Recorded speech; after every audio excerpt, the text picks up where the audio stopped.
नमस्कार दोस्तों, आज की इस वीडियो में हम आपको देवभूमि उत्तराखंड में मनाए जाने वाले प्रसिद्ध एवं लोक पर्व जो कि चैत्र मास की संक्रांति अर्थात पहले दिन से ही वसंत आगमन की खुशी में फूलों का त्यौहार फूलदेई पर्व के बारे में जानकारी देने वाला हूँ। यदि आप प्रकृति का आभार प्रकट करने वाले लोक पर्व फूलदेई के बारे में जानना चाहते हैं तो इस वीडियो के अंत तक जरूर बने रहें। उत्तराखंड की धरती पर ऋतुओं के अनुसार कई अनेक पर्व मनाए जाते हैं। ये पर्व हमारी संस्कृति को उजागर करते हैं, वहीं पहाड़ की परंपराओं को भी कायम रखते हैं। इन्हीं खास पर्वों में शामिल फूलदेई पर्व उत्तराखंड में एक लोक पर्व है। उत्तराखंड में इस त्यौहार की काफ़ी मान्यता है। इस त्यौहार को फूल संक्रांति भी कहते हैं, जिसका संबंध प्रकृति से है।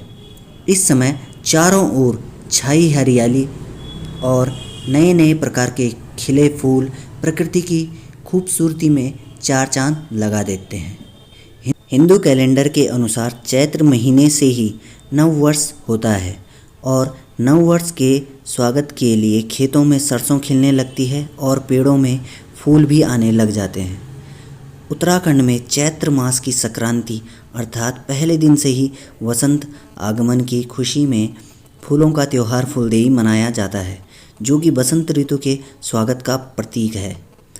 चैत्र के महीने में उत्तराखंड के जंगलों में कई प्रकार के फूल खिलते हैं। ये फूल इतने मनमोहक व सुंदर होते हैं कि जिनका वर्णन शब्दों में नहीं किया जा सकता।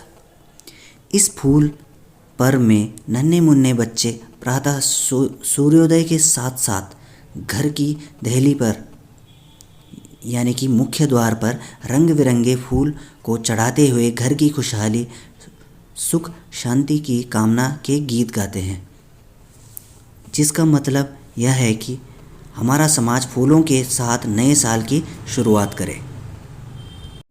फूलों का यह पर्व कहीं पूरे चैत्र मास तक चलता है तो कहीं 8 दिनों तक। बच्चे फ्योली बुरांस और दूसरे स्थानीय रंग बिरंगे फूलों को चुनकर लाते हैं और उनसे सजी फूल कंडी लेकर घोगा माता की डोली के साथ घर घर जाकर फूल डालते हैं। भेंट स्वरूप लोग इन बच्चों की थाली में पैसे, गुड़, चावल इत्यादि चढ़ाते हैं। घोगा माता को फूलों की देवी माना जाता है। फूलों के इस देव को बच्चे ही पूजते हैं। अंतिम दिन बच्चे घोगा माता की बड़ी पूजा करते हैं और इस अवधि के दौरान इकट्ठे हुए चावल दाल भेंट राशि से सामूहिक भोज पकाया जाता है। फूलदेई के मौके पर बच्चे गीत गाते हैं जो कि इस तरह है। फूलदेई छम्मा देई देणी द्वार भर भकार, जिसका की अर्थ है फूलदेई यानी कि दहली फूलों से भरपूर और मंगलकारी हो। छम्मा देई दहली क्षमाशील यानी सबकी रक्षा करे।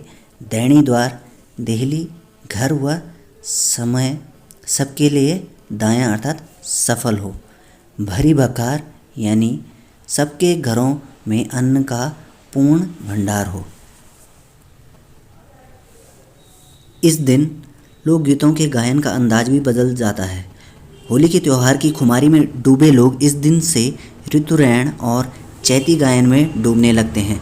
ढोल दमाऊ बजाने वाले लोग, जिन्हें बाजगी, औली या ढोलिक कहा जाता है, वे भी इस दिन गांव के हर घर में जाकर गीतों का गायन करते हैं, जिसके फलस्वरूप उन्हें घर के मुखिया द्वारा चावल, आटा या अन्य कोई अनाज दक्षिणा देकर विदा किया जाता है। अब देख लेते हैं कि ये जो पर्व है फूलदेई, इसे क्यों मनाया जाता है, इसके पीछे जो मान्यता है उसके बारे में बात करते हैं। फूलदेई पर्व इसलिए मनाया जाता है क्योंकि इस पर्व के बारे में कहा जाता है कि एक राजकुमारी का विवाह दूर काले पहाड़ के पार हुआ था, जहाँ उसे अपने मायके की याद सताती रहती थी।